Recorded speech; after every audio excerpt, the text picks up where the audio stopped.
There goes my bell outside, man.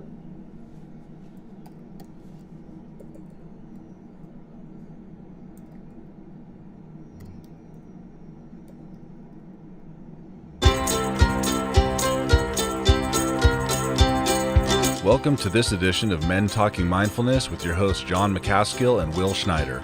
On this show, we focus on helping men and those with men in their lives to unpack some of the complex challenges we face today by leveraging meditation and mindfulness practices. Each discussion is an environment free of judgment and criticism with a focus on vulnerability, authenticity, and inner peace. Let's dig in.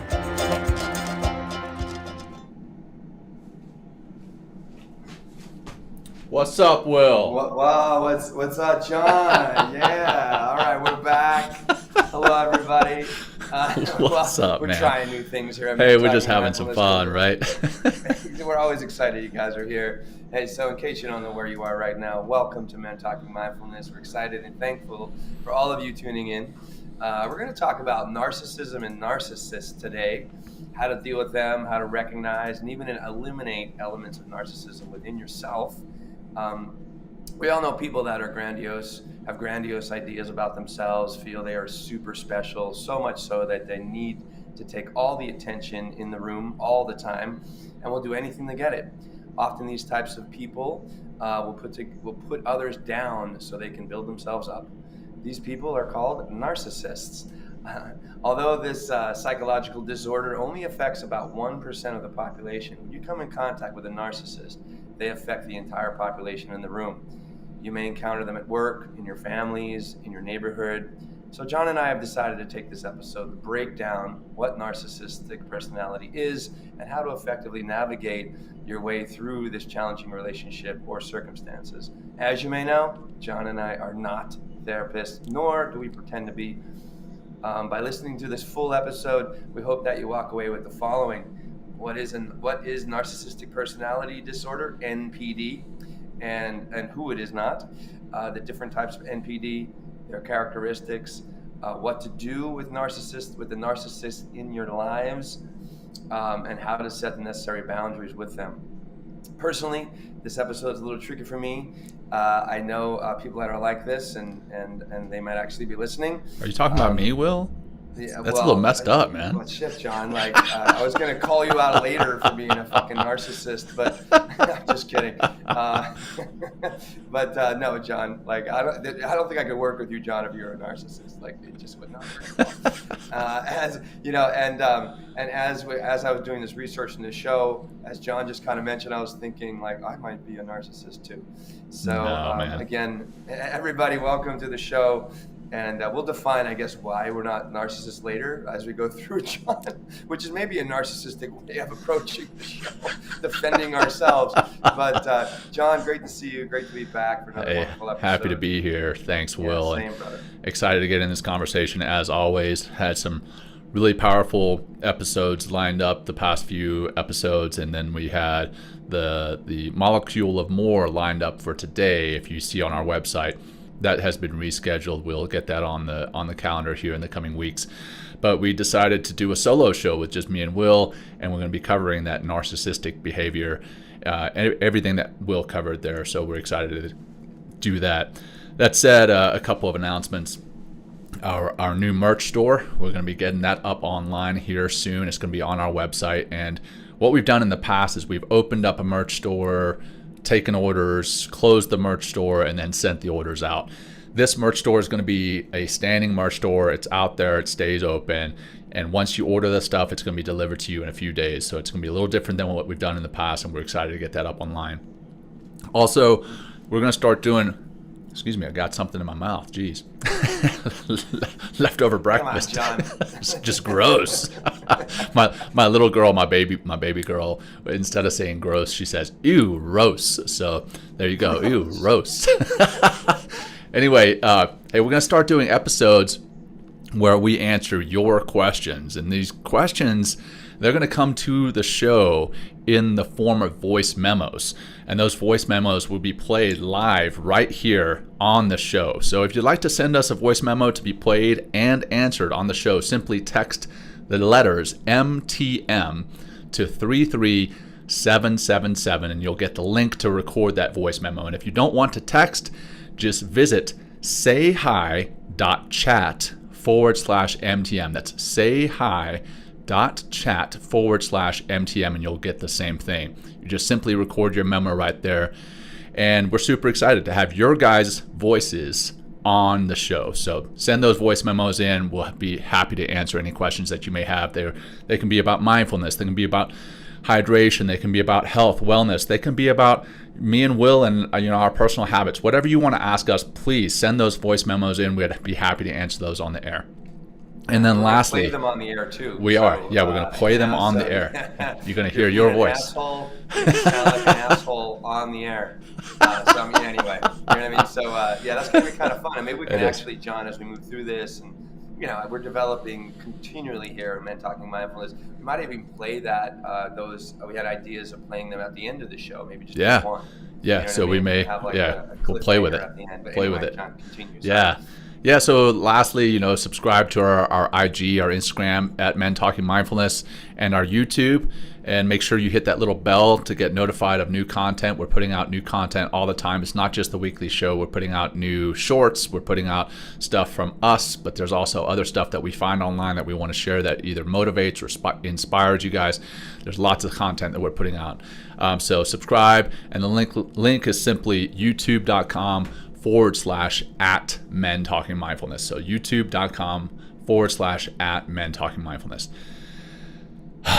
All right, that was a lot. So let's get into our opening practice. If you've never tuned into the show before, the way Will and I do this is we kind of bookend the show with a mindfulness practice, grounding ourselves, grounding our audience, and when we have our guests, grounding our guests, or helping to, or trying to anyway. So let's get into that. We're going to just do simple 5-breath exercise. And to do that, what we're going to do is a 5-breath box breath. So what that's going to look like is you're going to inhale for a count of 4, hold for a count of 4, exhale for a count of 4, hold for a count of 4, and we're going to do that 5 times. So let's begin by exhaling as much as we can before we start.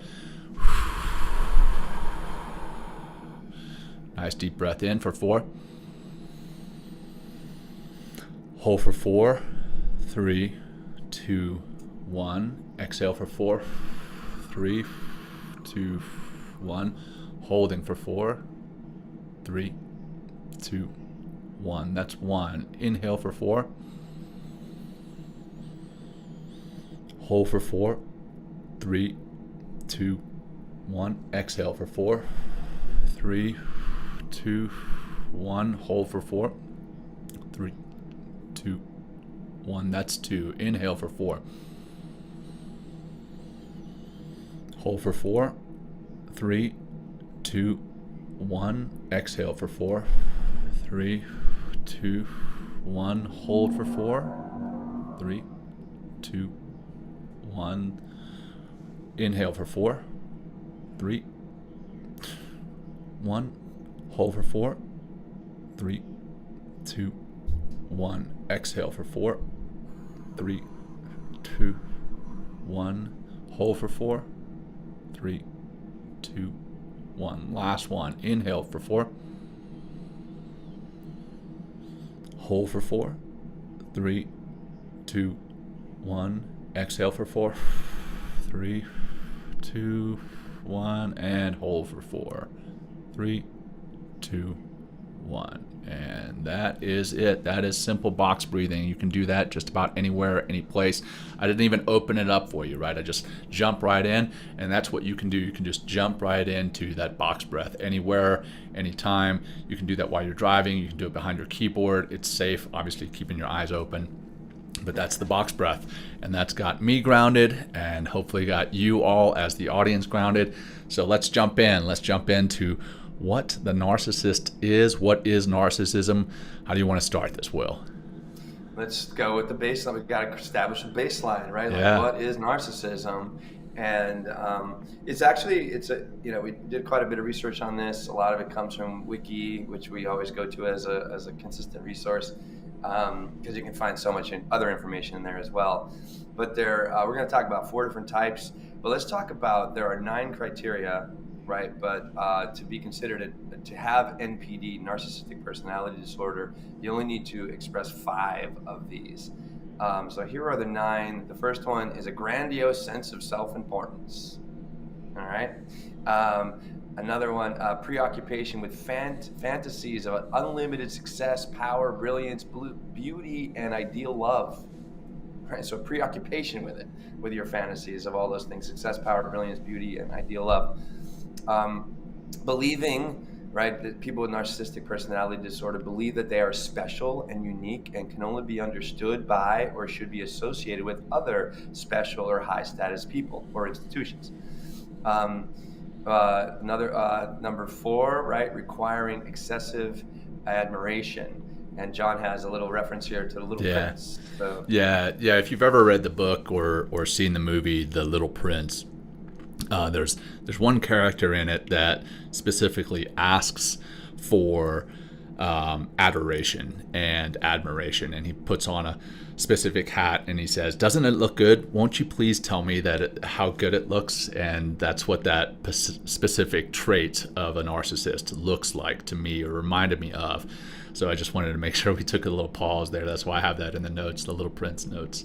Yeah. I'll read the next one and you got the rest, Jon. So another characteristic is a sense of entitlement. In parentheses, we have our unreasonable expectations of especially favorable treatment or automatic compliance with their expectations. So a sense of entitlement is a big part of a narcissistic personality. And Jon, take away the last 4. Yeah, so the last 4 that we have here in this list are being interpersonally exploitative. And that's taking advantage of others to achieve their own needs. And I'm sure I see some comments coming in on the side here about relatives, husbands, spouses. I know several narcissists that are out there that I've been related to either by blood or through marriage or whatever the case. It's a tough thing, and they can be just that interpersonal exploitation. They lack empathy, so that if you personally have something going on, they won't acknowledge it because everything they have going on in their lives is more important. They're unwilling to recognize or identify with the feelings and needs of others. And then they're often envious of others or believe that others are envious of them. And then they show arrogant, haughty behaviors or attitudes. And yeah, we'll cover this in the beginning. It's 0.5% to 1% of our population has the narcissistic personality disorder. Now, I see some comments coming in. Hey, I think it's more than 1%. 1%. Wow? Question mark. Hey, there may be a higher percentage who have and show these traits, but may not have the actual diagnosed narcissistic personality disorder. So that there's definitely overlap there between those who show some of these traits and those who are actually diagnosed with this NPD. So from the NPD, there's 4 types of narcissism, and Will and I were discussing that before we hit record. I'll go through a couple here, Will, and then you want to cover a couple. So the 4 types. Number 1 is the classic narcissist, which is high functioning and is an exhibitionist. So egotistical, attention seeking, entitled, lacks empathy, and unable to read the room. How many of us have been in a room with a person that is totally unable to read the room? I know I have. I have. Oh my God. And I shake my head. I'm like, I can't believe that this is what's happening right now. Like, they have no idea that there's 20 other people here that are trying to do the same thing and need their own time to do it, and they're literally hogging the entire space. Like, yes, 100%. Like, completely unable to read the room. So, and then again from Wiki, further in this, it's associated that classic narcissist is associated with significant functional impairment and psychosocial disability, which includes self-centeredness, grandiosity, attention-seeking, entitlement, and egocentricity, and a lack of empathy, which is callousness, ruthlessness, manipulativeness, interpersonal exploitativeness, and hostility. They refuse to take risks in order to avoid failure or appearance of failure. I got to stop here because this is where I have definitely displayed narcissistic traits myself. So I'll stop here with the story, Please, Jon, and then I'll come back. Read it out. So I've shared this in some of my keynote speaking, in that we as people, as leaders, we need to get used to failure. We need to get used to and comfortable with fear. And in Navy SEAL training, BUDS, Basic Underwater Demolition SEAL Training, out in Coronado, California, it takes place in front of the beautiful Hotel Del Coronado. And there's an event that we do in SEAL training called rock portage. And rock portage is taking these inflatable boats and rowing them past the surf. So now you're out where it's nice and calm, or at least calmer, and then rowing them over from the training compound over to in front of the Hotel Del, and then catching a wave with these boats to the rocks and landing these inflatable boats on the rocks, which sounds easy with me saying that, but it's not easy. It's kind of ugly. You get thrown on the rocks, people get trashed, people get hurt, things break. Yeah, it's very dangerous. It's one of the more dangerous events that we do. We call these events evolutions. I don't know why we call them, but it's a dangerous evolution.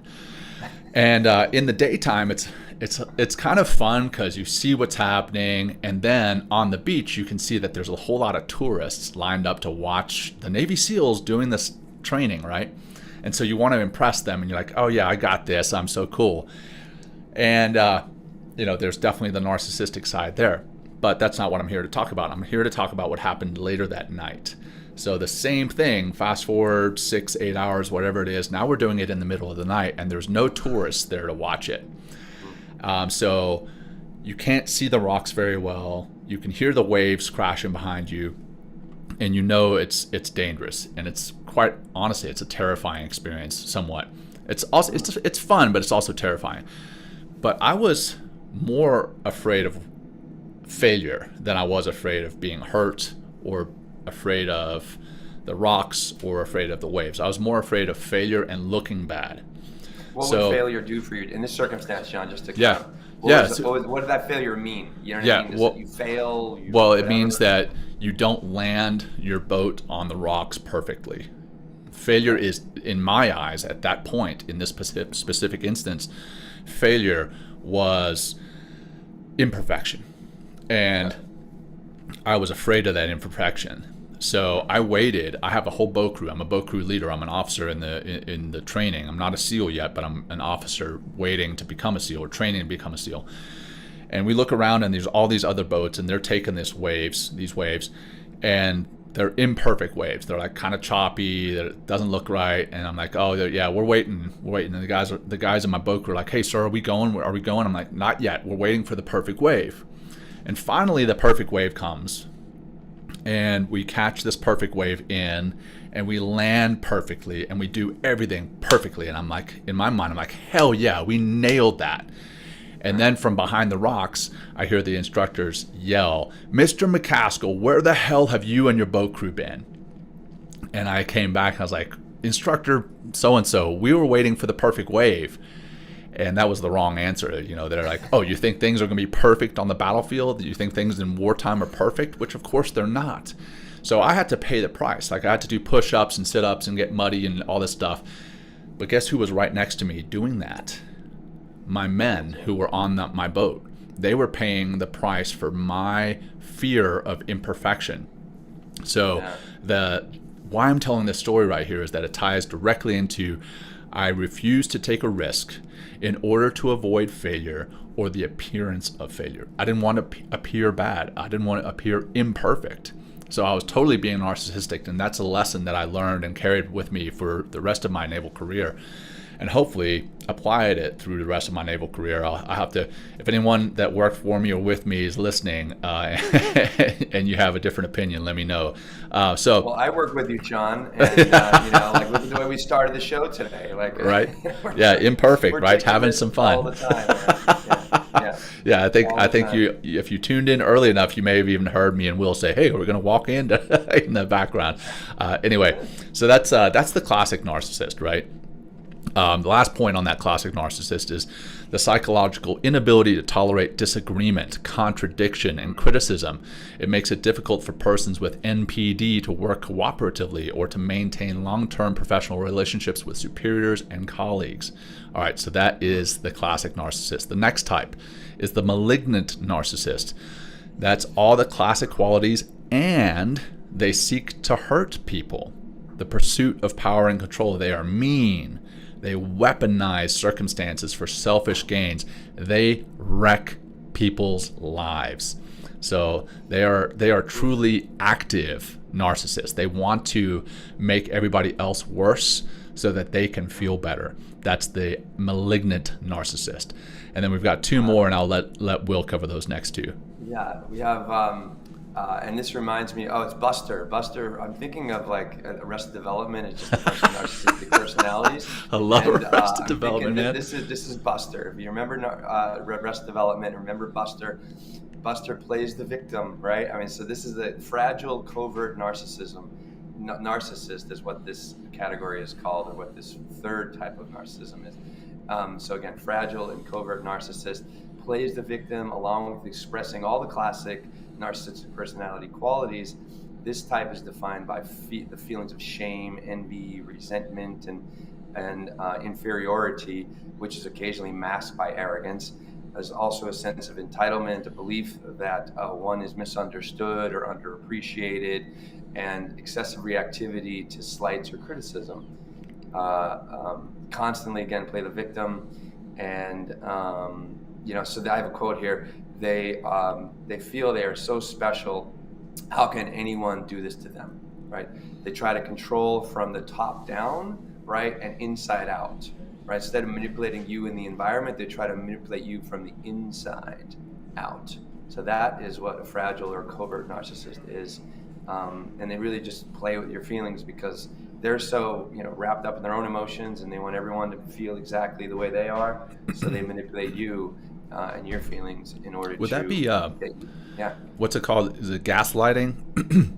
Oh, big time. Yeah, gaslighting is a huge characteristic of all narcissists. But yes, absolutely. Yeah. Yeah, that's what it sounds like. Part of this. Yeah. Yeah, absolutely. So then the last one is your communal narcissist. And we see this play out quite a bit on social media, right? Communal narcissist is a form of narcissism that occurs in group settings. It's characterized by an inflated sense of importance and the need for admiration through others. In relation to the grandiose narcissist, a communal narcissist is arrogant, self-motivating, and shares the sense of entitlement and grandiosity. However, the communal narcissist seeks power and admiration in the communal realm. They see themselves as altruistic, saintly, caring, helpful, and warm. Individuals who display communal narcissism often seek out positions of power and influence within their groups, and will do anything to get attention and don't care how they get it. Social media attention, I'm sorry, I have here, I wrote down. Social media attention sluts is what I wrote. Sorry. I get it. Raw and cut unapologetic. But those are the four, and there are other sub categories, but these are the main four that are recognized, in the, scientific and sociological literature. Well, we've got a couple of comments here about whether or not this show is live. Yes, this particular episode is live. We're recording it right as you guys are watching it. And then I've also got a few people that I would like to ask you all. Some of you have said that you were married to a narcissist, or that your mother was a narcissist, or whatever the case may be. And I'm going to ask you this, Will, I'm going to ask this to you too, Will. But if you're listening, if you're watching live right now, so it is Wednesday, July 26th, 11:24 Mountain Standard Time, Mountain Daylight Savings Time, actually, right now. But if you're listening live, watching live, what do you feel regular interactions with a narcissist individual may look like? What does that look like? What does it feel like? Because I honestly, I have some... I've known some narcissists. They're still in my life. I know narcissists now. I just because of the need for their need for constant attention and their need to manipulate the environment in order to get their attention. I've always feel like, personally, I just don't feel like they give a shit at all about anything I say, everything I do, anything that comes out of my mouth. So it's really, I just feel a huge sense of emptiness in those relationships. Huge sense of emptiness. Like, what I'll say, John, is I don't think, as we're reading through those characteristics, like, I don't think, I'm not a narcissist, because like I have empathy, I care, I really listen, I really try to engage with people in a meaningful way, and like, and really I'm patient, I'm not trying to manipulate environment or trying to manipulate people in order to get my way. Like sometimes I go with the flow and let things kind of, really happen the way they should in the moment. But also I think like, but I really try to continually seek that a real connection with people. Like all the time, whether we're the show, I'm always trying to listen. I'm always trying to see what you're doing, but not even like just the audio, or the verbal cues, but also like looking at the behavior, taking them in, and not just waiting. Like one thing that I think, active listening, and active listening isn't, is just waiting to speak. Right? Or like, I guess a narcissist would use the language that's coming out of someone's mouth in order to manipulate them in some way, or at least grab their attention in some way. Right. That's what I just feel, an emptiness when I'm around a narcissist, because it's all about them. It's all, whatever it is. Like, I had, for a long time in my family, they're no longer with our family anymore. They're kind of divorced from the family. They had that fragile, covert narcissist. Everything was a fucking problem. They were constantly trying to, even before they entered the room, they'd be like, "Oh, I'm so tired." Or I'm like, "Oh, life," you can just feel they're always life is so hard, and please have pity for me all the time. Like, oh my God. And then like, you can even tell when you're interacting and trying to really connect, like with a person, and a person that's a narcissist, it's just empty. They just have like a shield up, and you can just see that I'm just like, they don't even give a fuck that I exist right now. They're just waiting to speak, or waiting to, talk about their problems, instead of really taking you in, and, in an empathic way. I'd be like, "Oh, wow, Will," or "Wow, John." I'm like, "Wow, that's a really difficult circumstance. Like, talk about it, tell me a little more." So anyway, that's that. I've experienced this. For sure. And it's annoying, and what I do is I try to eliminate, because I don't want to waste my time, in these circumstances, or with these types of people. So I just limit my time with them, or I just kind of cut them out completely, because it's like, got to recognize it right off the bat, or it's not right off the bat. Maybe they are even really good at being that covert narcissist, hiding it for a while, and then it comes out. But when you realize it comes out, if you're in a position to either address it or cut them out, I think that's an important step that we have to be able to take. And I want to read a couple comments here that people made. Well, number one, we do have a podcast. So someone said, "Is this going to be play again?" Right? I hope this is available to replay. Right? So hey, Rick, hey, thanks for tuning in today. It must be one of your first time. We do release this on podcast on Monday, so check out Men Talking Mindfulness and whatever. And it is on listening on podcast anytime. You can drive, YouTube as well. Mow your grass, and here it is. So anyway, John, I'm gonna cut you off. So yes, and it is also available on YouTube. So there's another plug. Yeah. But let's see. We've got somebody saying, "I was married to a narcissist for 20 years. Took me a long time to work it out, and have seen internet narcissists in the recent months." Another one is that the narcissist's lack empathy is crucial, and tearing down the one they are supposed to love to build themselves up is heartbreaking. Absolutely. I have seen that. Absolutely. Another one, exhausting, draining. Emptiness is totally correct. It is painful. It's painful mentally, emotionally, and physically. So we've got a lot of great comments coming in. So thank you for participating. Great stuff here. It's extremely draining. I'm going through a divorce now and realize how she was a covert narcissist and gaslighted me for years. So we feel you. And that's why we're doing this episode is so that we can help to highlight these aspects or attributes of the narcissist, and then either address them or walk away from them, walk away from the narcissist. Yeah, we're going to get into the boundaries and stuff that are needed a little bit later from our research and from our own experience as well. But yeah, thanks for your comments. Keep having them flowing. Yeah, we'll please, these are great. As you roll through. Yeah, these really great. I mean, it's amazing. I know someone wrote, is it really just 1%? That's what it is now. It could be, I think also as I was studying this, it could be higher in different populations. Like someone mentioned their father was in the film industry. So there might be more narcissists in LA versus somewhere in West Virginia or something like that. You know what I mean? Yeah. So it's like, yeah, I mean, I'm sure there's a lot of narcissists in New York City for sure. And we have 8.5 million people here. So you're going to probably run into more of them. Plus, if you come back to the first type of that narcissism, like the classic or high functioning narcissist and exhibitionist, like I know we're going to talk about this in a little bit, John, as well. It's like these are, you can really be a go-getter as a narcissist. It's not like you're failing everywhere in your life. Yeah, like you can really achieve quite a bit. Go ahead, John. I think that's an important point. There's a distinction, and we're going to cover this, a distinction between, having a healthy self-esteem, and we've talked about on the show having that self-compassion as well, and then narcissism. And then there's also, I would say, there are times when there are parts of narcissism that can be a positive thing, right? Leadership. Like you probably won't step up to a leadership role if you don't have that competitive side and that high self-esteem. But that can become problematic if you are a leader who is narcissistic. Then you start lacking empathy for the people that work for you or that you work with, and that causes problems throughout the organization, causes toxic cultures, right?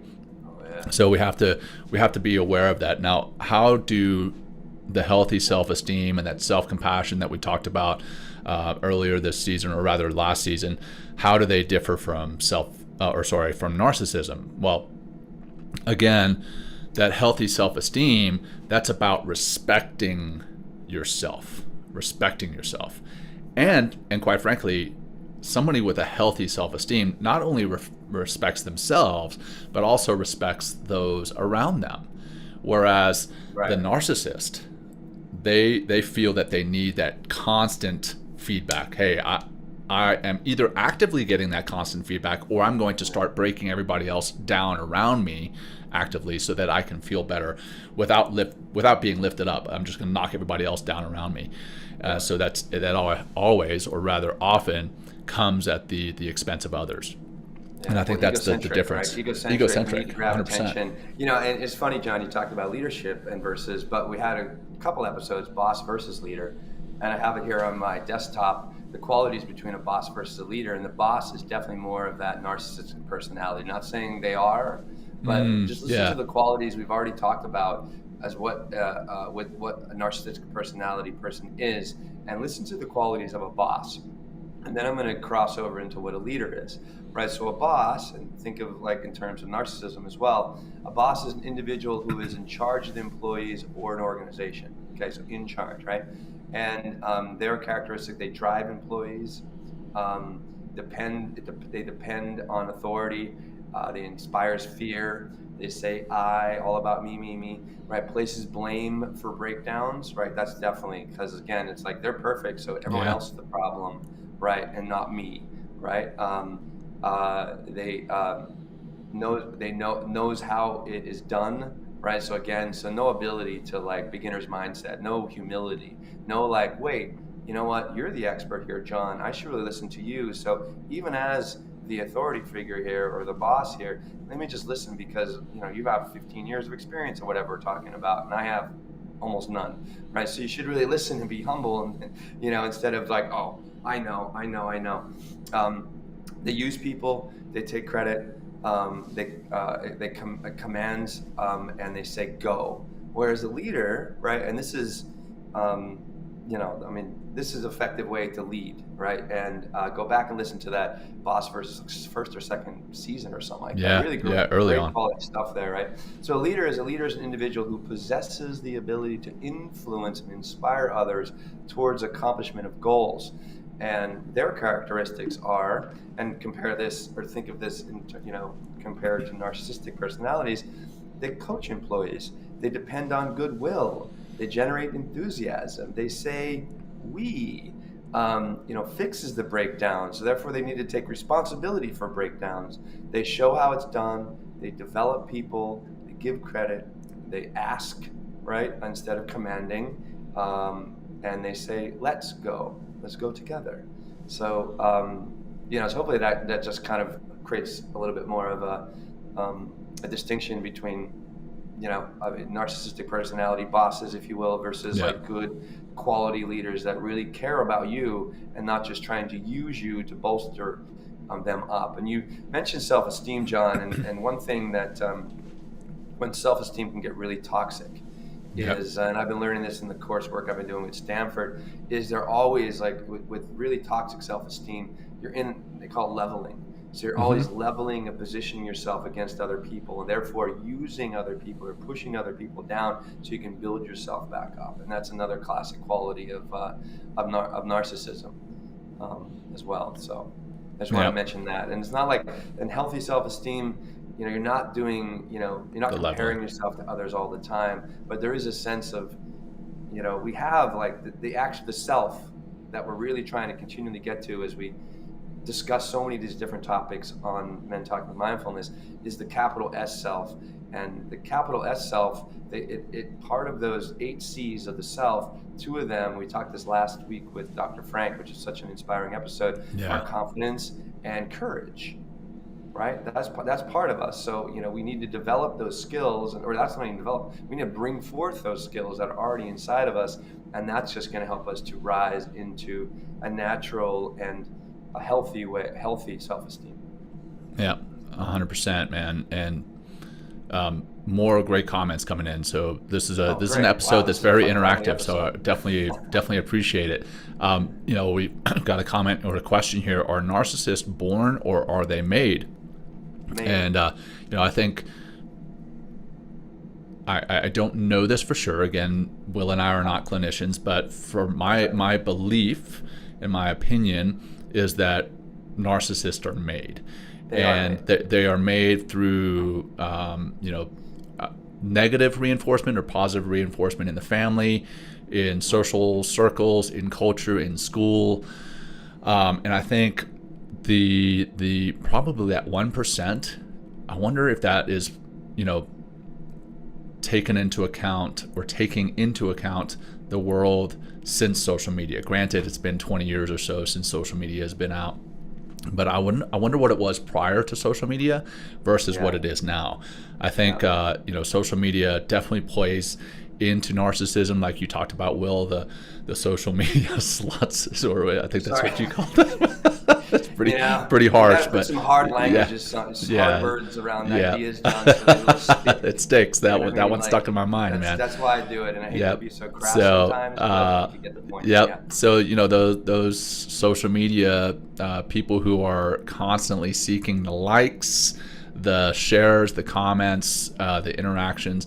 And I've been guilty of that. I can still be guilty of that. Like when our show does really well, me and Will, but hey man, we got this many listens, and that yes, there's ego in there, 100% transparency. There's an ego in there, but also what I like to see is that the show is growing because the impact of the show and what it is we're doing is growing. Yeah. So, or at least that's what I like to tell myself. I think that's what we're doing. And then how gaslighting me, John. And then I think culture, coming back to the question, culture can also cultivate or foster narcissism, where we celebrate the individual achievement over the community well-being, and I think that helps to potentially foster narcissism. So in my opinion, narcissists are made and not born. And that said, with that in mind, if they're made, can it be undone, right? Can a narcissist change his or her ways to not be a narcissist? And I think that is another question for our audience, but also for you, Will. What are your thoughts? Yeah, so I mean, I actually listened to a really great podcast and doing research with this from Dr. Phil. He has a little Yeah. they call Fill in the Blank, which is kind of cool. So it's more of a casual conversation. It's really fucking cool, actually. Really, very well done how he broke this down.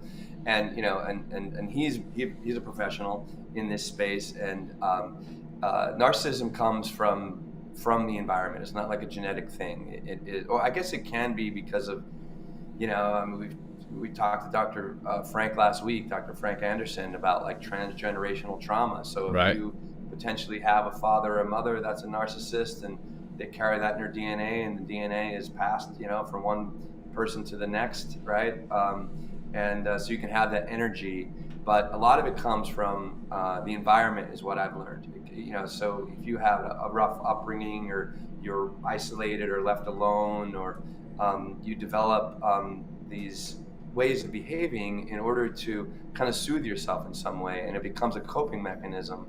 And then they also, he was talking about, they're almost reluctant to change because what they're doing is working for them. They think it is. You know what I mean? Because it's like, well, I've made it so far. So, and it starts and it happens more in adult life narcissism. I don't know if we have the ability as a child to, we're already so self-centered anyway as a child, because that's just how our brains are, and our needs need to be met, and we have no other way to satisfy those needs except for asking for help from other people. And so much attention given to us as children. But I really feel also, Jon, it'll really be interesting after almost 20 years of social media, and it just seems to be getting worse and worse and worse, especially especially children, like 3, 4, 5 years old, like a way that adult or parents pacify their children, you just give them their phone. Yeah. And it's always this very myopic vision of themselves, and then I'm just thinking of all the selfies, Jon. Look at me, look at me, look at me. And then trying to continually develop creating patterns or behaviors in order to create content for likes and this and that, and it's always looking out, always trying to receive glory and adoration and appreciation from outside instead of working from within. And that's why mindfulness and the practice of mindfulness are so incredibly important, because they get us on the inside to really get to that self leadership. But it takes practice, and it's not necessarily. I think there's also we're going to talk about dopamine in a couple weeks, and there's a dopamine thing going on here as well, because the more likes we get, the more excited we get, and the more content we're going to put out. Right. Whereas like when we're meditating, breathing, and slowly developing ourselves, whenever you start like kind of your journey with mindfulness or just kind of self-care, it's a slow process, and there's not necessarily a lot of oh, that's wonderful, look at you, like there's not likes going on the inside. But it is helpful, Jon, to have like accountability, to work with a team of people that are like very empathetic, aren't a bunch of narcissistic assholes or something like that, but really trying to hold you to your highest esteem, but also realize that you're a human being and doing the best you can. So, right. Yeah. And then I think coming back to the changing the behavior, just like anything, changing any type of behavior, it starts with an awareness, right? You have to be aware that you have something that needs to change, right? Whether that's narcissism, whether it's you're being unhealthy in some way, whatever the case is, you have to be aware of it.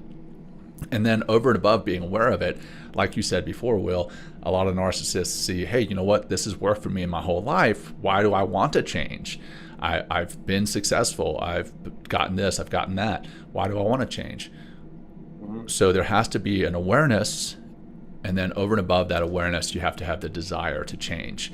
And I think that's where you can start to employ the tools that are out there. And what are those tools?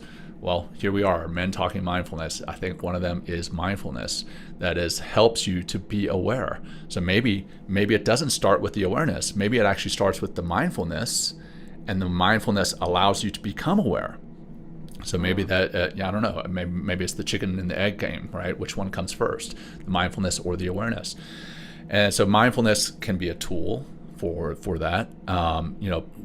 Finding ways to practice empathy and compassion. Those two are very much related, right? I always see compassion as basically the action arm of empathy.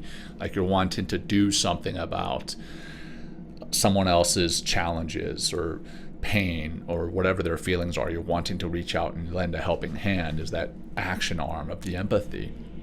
And then that regular self-reflection, which is a part of mindfulness, is a part of meditation. As you start to turn inward, you start to become more aware. So I think those are some of the things that can help to turn mindfulness, to turn narcissism around. And then as far as dealing with a narcissist, I was just going to say, John, no, I mean, I really thought it was, what really hit me as we're studying this, it's like the inability to read the room. Yeah. I mean, that's like, I don't know. Well, let's talk about that for a moment. Like, 'cause that's like a classic narcissistic trait, is the inability to read the room, to see like, oh, everything revolves around me. I can't do anything wrong. And it doesn't even matter if you can't read the room, you're not taking in anybody that's in the room, or you see people that are there. But I guess a narcissist would view people as chess pieces. Yeah. How can I get them right in order to whatever my egotistical expression of whatever I'm trying to get in that room? Or if somebody else is taking a lot of attention, they're going to try to undercut that person in order to get their own attention, and not even realizing that that behavior is being viewed by other people. They're being judged by other people, and they're probably being seen as like a bit of a jerk or an asshole or something like that, because it's like, right. Wow, like, why would you even do that? Right. But I thought it was really interesting. Like, and I know people like this. It's just like, for sure, gosh, we all do. That person's really going there again. Yeah. Like, I mean, they have no idea that everyone else is like rolling their eyes. But anyway. What pops into my mind is we spoke about this yesterday, right? The rebranding of Twitter. And like the Twitter versus Meta battle that's going on, and like I would say that is classic narcissism at play. Exactly. But one of the other points that we wanted to talk about, and I see a comment about it as well, so it seems timely, is what can this narcissism that can is in and of itself a mental disorder, or can be, and what other mental health issues can that narcissistic behavior lead to? I mean, you're never happy with yourself or others, so that can cause depression, right? You have these ideas of what the future should look like, but you don't feel that you're ever going to get there, or can't ever get there, so you're going to have anxiety. So that depression and the anxiety can definitely be some of the mental health disorders that can even further exacerbate the narcissistic behavior. So the narcissism can cause these disorders, and those disorders can further exacerbate the narcissism. It's kind of a downward spiral. So again, coming back to what I talked about before, you have to become aware if you are a narcissist so that you can address it, not just so that you don't hurt others around you. That's a huge reason not to, or that is a huge reason to address the narcissism rather, but also so that you don't hurt yourself, right? Mentally, so that you don't go down the depression and the anxiety roads. Yes, we all, human beings, we're still going to have times that we suffer depression. There are still going to be times that we suffer anxiety, but that doesn't mean that we are anxious people or depressed people. I find that you could go down those roads pretty quickly if you don't address the narcissism. You're going to end up feeling depressed or anxious regularly and actually become a depressed person or an anxious person. Wow. Yeah, I'm going to say something, John, that maybe can help develop. I think one of the big things that we're seeing here with narcissism is that inability to read the room and understand other people and have empathy.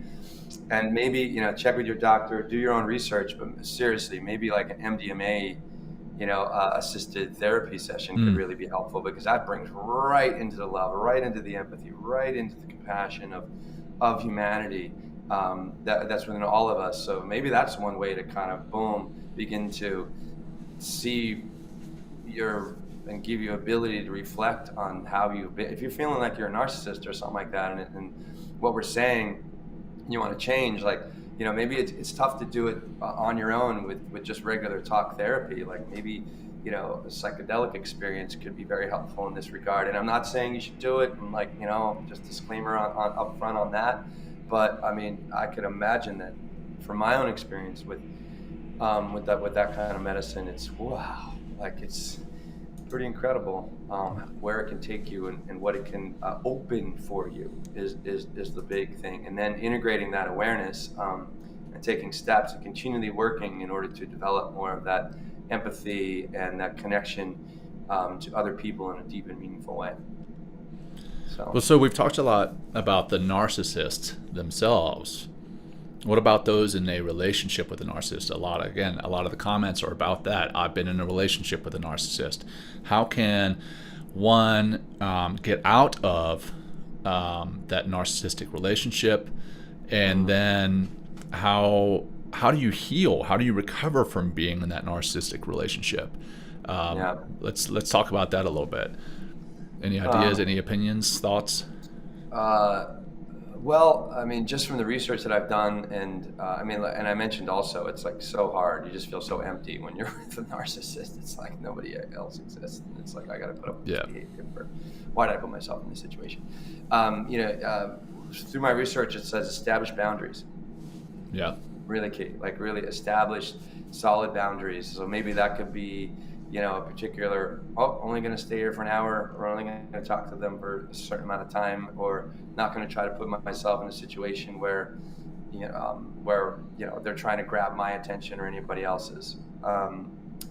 That's just, it's hard. Like I have somebody in my family that was married to a classic, the covert narcissist, and it's really difficult to be around this person, the covert narcissist. It just, for sure. I was going to say, go ahead. I was going to say, find a way to get them to therapy. But again, if they're the narcissist, they're most likely going to have to do them themselves. They're perfect. They're not going to have you tell them that they need therapy. But you could use the therapy yourself, right? You could do that self-care. And maintain your own mental and physical and spiritual wellness through that. So that's in the relationship itself while it's still going on. But then afterwards, like once that relationship is severed, there may still be this, specifically if you've worked with someone who's gaslighted you may get like this thought in your head like, oh man, it was me, I was the terrible person, I need to go back to them. And I need to get, help for myself. Well, I think, again, coming back to the boundaries, but, sever the relationship if possible. And I saw, there's definitely times when that is harder done than said, for sure.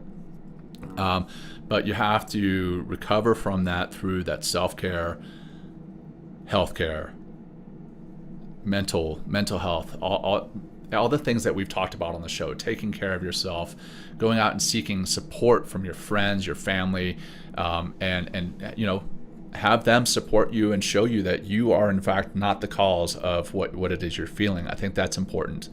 So, and then go and again, seek that mental health support for yourself, seek that professional help, should you need to go that route. I think those are important things in addressing your relationship and then addressing your recovery from that relationship.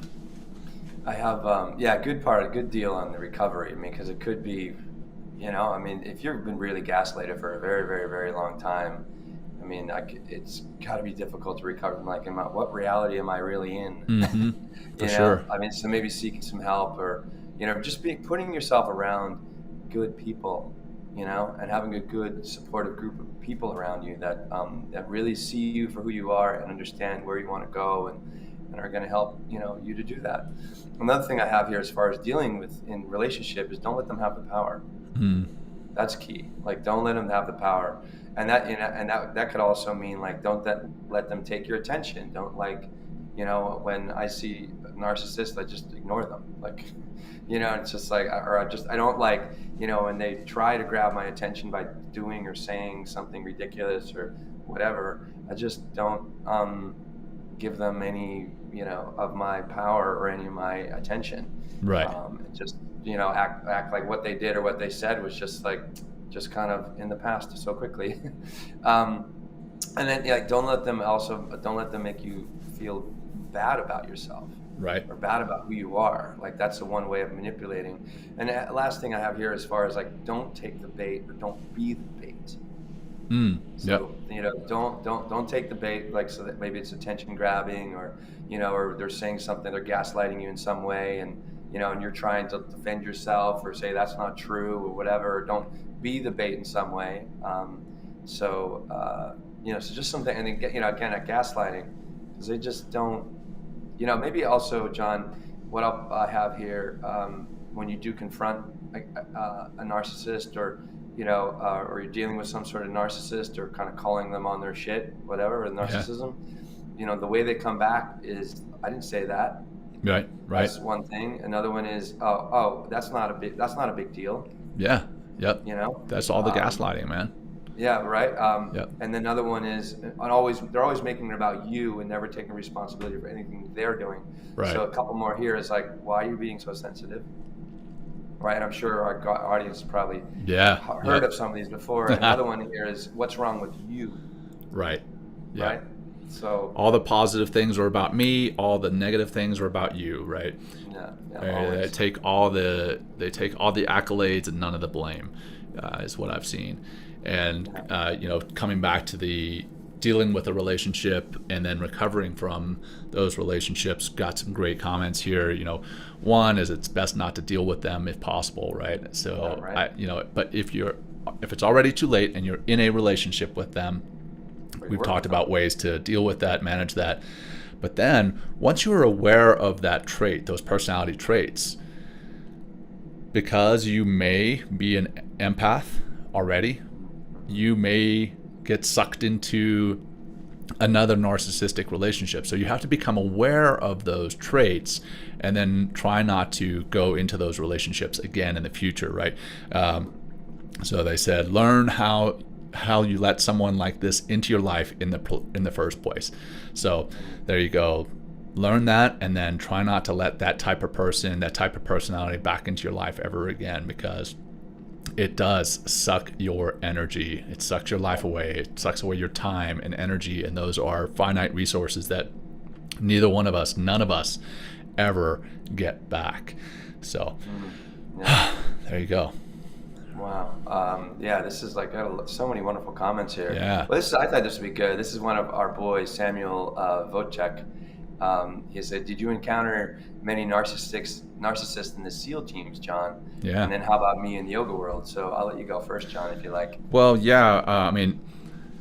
Again, we came back to where narcissistic behavior could be beneficial, and I think the SEAL teams is one of those areas. You need some Type A personalities who kind of think they're invincible at times, because what we do on the battlefield is somewhat unrealistic when you look at it with way outside of reality, right? Yeah, we make it happen, and the downside though is coming back to that lack of taking a risk. I've run into people in the SEAL teams who don't want to take a risk, and again, I address my time when I've lacked wanting to take a risk because of the fear of imperfection, the fear of looking bad, sounding bad, of performing poorly. So yes, Sam, I've definitely run into narcissists in the SEAL teams, and that has both benefited the SEAL teams and hurt the SEAL teams 100%. So Will, what about you and the yoga students, and what about other yoga instructors? Yeah, students, I don't necessarily get to know all of my students, so I don't really have those kind of interactions necessarily with the students, but teachers, absolutely. I think that's there is a lot of showiness for yoga teachers, look at me do this pose, and there's a way that, and as a teacher, it's important to demonstrate poses, but the way that you demonstrate poses and the way you speak to the poses, it doesn't have to be about look at how incredibly my form is, and listen to all the wonderful words coming out of my mouth, beautiful way of tone that I'm speaking. it's like, oh my God, dude, like shut the fuck up, and it's just, it is. I mean, it's sad that there's teachers out there that are like that. Typically, like they're not, I mean, I don't know, like their classes might not be as popular, or they're just like, they really seem, I heard someone describe the other day about what it's like to really be taught by a teacher, and this goes in any place, but definitely in like more of the spiritual or mindfulness and meditation practices or yoga practices, when you're really connecting with a teacher that really knows their stuff, and they're delivering whatever they're teaching you from their own experience, but it's like a fresh loaf of bread. So it's like you're just like, oh, well, I really needed that. Like that feels so good right now. Versus like a narcissistic teacher, it's going to be stale and old because they're not taking risks. They're not even reading the fucking room. Like, think about it. They're not even reading the room. They have no idea what their students are doing because they're so locked in their own personality and still trying to be fixed perfect, mindset. sound perfect. What's that? They got the fixed mindset. Totally. Yeah. And I've had students of mine that go take other teachers, and they'll be like, oh, I took so-and-so's class. I'm like, oh, what'd you think? And they're like, oh, it just seemed so, they were just so inauthentic or so not connected, or just they didn't, it was stale. Yeah. And I think that goes for, when you're really speaking to a genuine person, an authentic person that, is dealing with their own stuff, but also, has a sense of authority in the sense of like an expertise with what they're doing. Like, it should feel like there's an authenticity and a vulnerability and a yin and a yang and connection in a really meaningful way, because we're listening and responding and synthesizing like the actual moment for what it is, instead of saying, zooming out and being like, oh, well, I'm so important that, you obviously think I'm awesome. I put on my favorite shirt today or whatever. You know what I mean? It's like, wow. I did put on my favorite shirt. Did you? Oh, and you didn't even recognize how. Shirt on, John. But I think that's like, so if you're not feeling like you're being taught by a fresh loaf of bread, then, I wouldn't go to that class. And maybe they're not a narcissist, and maybe they're just a younger teacher and they're developing their skills as a teacher. So give them that grace. But if someone's been teaching for a long time and you feel like what they're doing is stale and old and boring, that might be a narcissist, and, take a step back. So. Right on, man. I think we've covered a lot here, brother. Unpacked, what a narcissist is, the attributes of a narcissist, the types of narcissists that are out there, dealing with a narcissist, how to not become a narcissist, and then if you are one, or if you're in a relationship with one, how to deal with those things as well, those challenges. You got anything else, man? I think we're coming up on. We're pretty good. Maybe just a couple questions if I'm just rolling through. Some of the comments here, and then have some questions. See one. There's David. Yeah. One that's just kind of an administrative question for our audience. Yes, this is streamed to YouTube. It's streamed live, but then you can go back and watch it later. And again, it's also out in podcast form the following Monday. So we go live on Wednesdays at about 1 p.m. Eastern time, and then we go and then that resides on YouTube forever. And then we go on podcast the following Monday morning. So that's when you'll be able to listen to this differently. So that's an admin question that was coming up. And then a couple comments.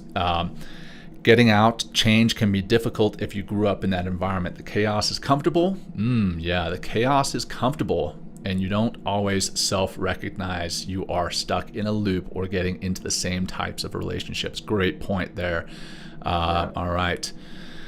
Anything else there, Will? No, they have your, they suck your energy, and they really do. Yeah, for sure. Best not to deal with them if possible, right? And again, if you're working with someone that is gaslighting you, that is being appropriate at work, like one thing that action over words, like if you're going to set a boundary with this particular narcissist, like follow through with your action.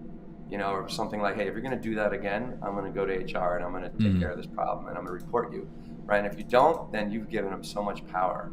because now they think like whatever, like, oh, they're afraid of me or this or that, or what I did wasn't so bad anyway. It's their problem and they're too sensitive. So, take action. And that action could just be like, taking them off of your social media or just eliminating them, sadly, from your life. And I say that as like, as an ambassador of compassion, John, but maybe that's the one thing that maybe will wake them up. But you're also protecting yourself in those circumstances too, and not like taking your energy or your most precious element or thing that we have on this planet is time. So really take a look at where you're putting your time, and if you're putting your time and investing your time into narcissists, I would definitely suggest going another direction. Yeah. So, setting and managing those boundaries. That's and respecting those boundaries and making sure they respect those boundaries. A lot of the time we'll set a boundary and then we draw that line in the sand and then they cross it, or we cross it, and we're like, okay, well, I'll just draw a new line, right? Well, we have to set those boundaries and respect them, and then make sure the other person in the relationship respects them. So that's a little bit more about boundaries there for you, Dana. I saw that comment. So yeah, thank you for that, Dana. All right. Thank you, everybody, for listening. Yeah, thank you. This has been fantastically engaging, and this is what we're hoping that the future shows will be like. Continue to be engaging like this with the comments on the side, but we also hope to have those voice memos. So if you didn't hear at the beginning of the show, if you tuned in a little bit late, in the future, we're going to be taking voice memos and addressing your questions on the air. We're going to play your voice memo and then answer that question on the air. And to do that, you can just simply text the letters MTM to the number 33777. So it's 33777, text MTM, and that will take you to the link to leave us that voice memo. And Will, I'm going to turn it over to you to do the closing practice, and then we're going to wrap this up in a bow and call it done. Yeah, what I'll say is, hey, if you've been listening to the show for a while and haven't left us a review, WTF? we would love your review, right? And that's my narcissist coming out right now, John. It's coming. Just kidding. But no, thank everybody out there for tuning in. Let's do this closing practice, and we're just gonna we're gonna do 3 parachute breaths. We're gonna take a really swift inhale. Take a very elongated exhale out the mouth like you're blowing out a candle. Stick around for this because it can help you with the rest of your day. So sit, stand, close eyes open. You can do this driving, doing whatever else. Start with an exhale. Empty, long exhale out. Take a nice little sniff in, and let it go. Keep going. Push it out. Hit that bottom. Hit that emptiness again. In. Out. Kind of like a parachute, right? Floating gently down to the earth. We'll do one more. In and out.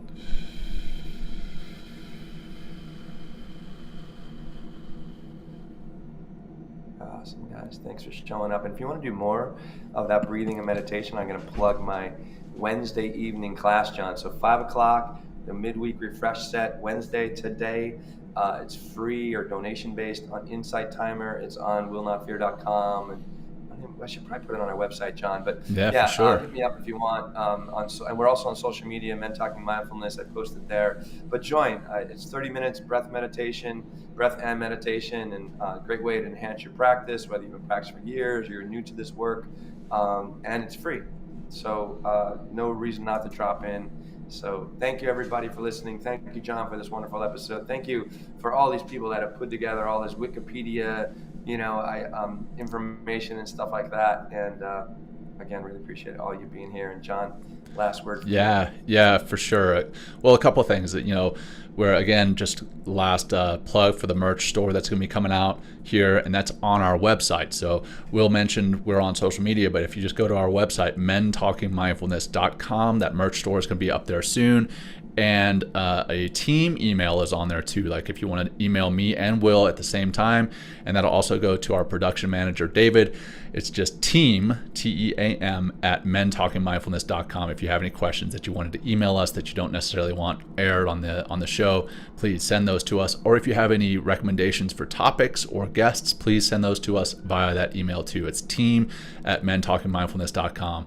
But hey, thank you, our audience. Thank you so much for joining us here today. We sincerely appreciate you tuning in live or after the show. If you got something out of this episode, please share it with your friends, your family, your colleagues, whoever you feel could benefit. And please, like Will said, give us a review, subscribe to the podcast, and subscribe to our YouTube channel, blah, blah, blah. All right, that's enough self-plugging. Thank you all for joining us. We appreciate you. Until next time, peace.